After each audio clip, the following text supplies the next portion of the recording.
Hello friends, today we are going to read the story The Tale of a Tale.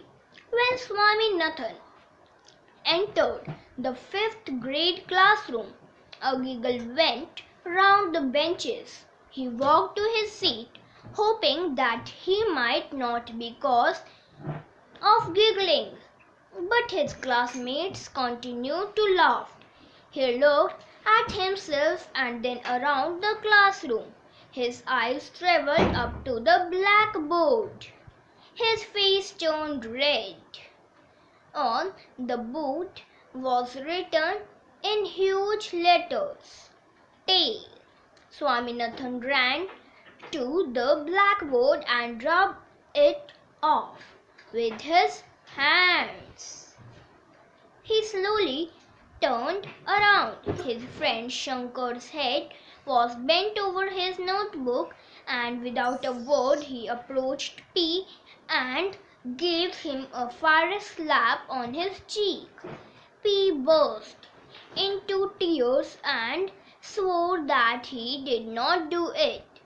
Swaminathan cast a sly look at Shankar, who was absorbed in some work. Swaminathan turned to him and slapped his face also. Soon there was a pandemonium. Shankar, Swaminathan and P rolling over each other, tearing, scratching and kicking one another. The bell rang. Just then Rajam, Somu and Mani entered. The teacher came in and stood aghast. He could do little more than look on. He was the old Tamil Pundit, the most composed teacher in the school. Somu and Mani parted the fighters with great difficulty. Somu said, "Sir, please let us go out. We do not want to disturb the class."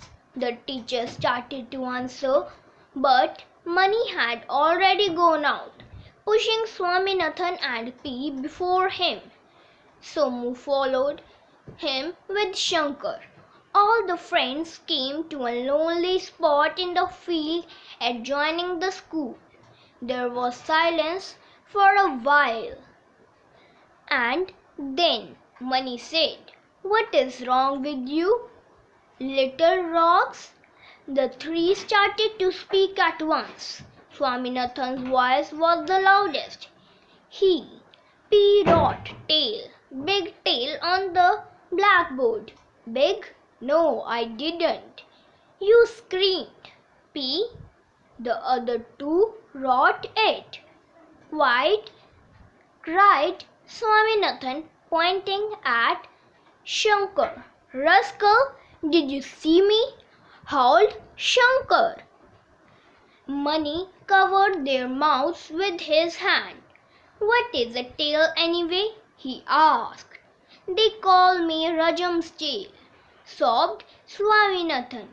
Mani and Rajam were sworn enemies.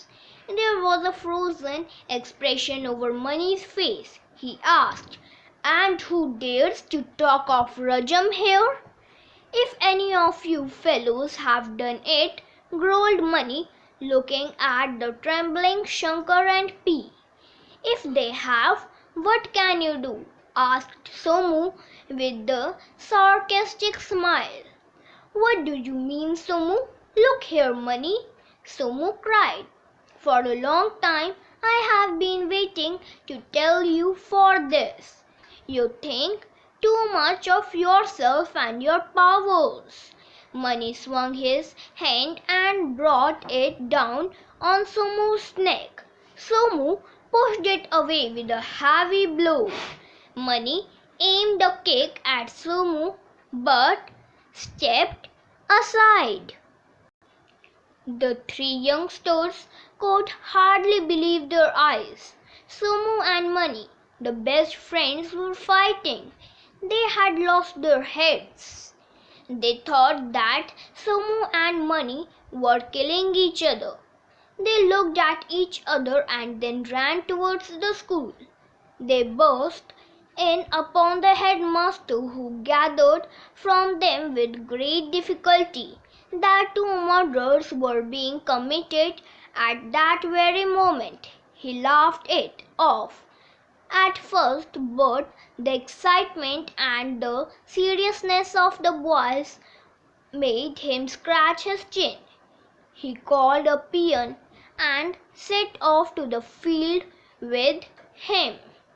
The fighters, rolling and rolling over one another, were everywhere in the field. The headmaster and the peon easily picked them apart, much to the astonishment of Swaminathan, who had thought till then that the strength that Somu or Mani possessed was not possessed by anyone else in the world.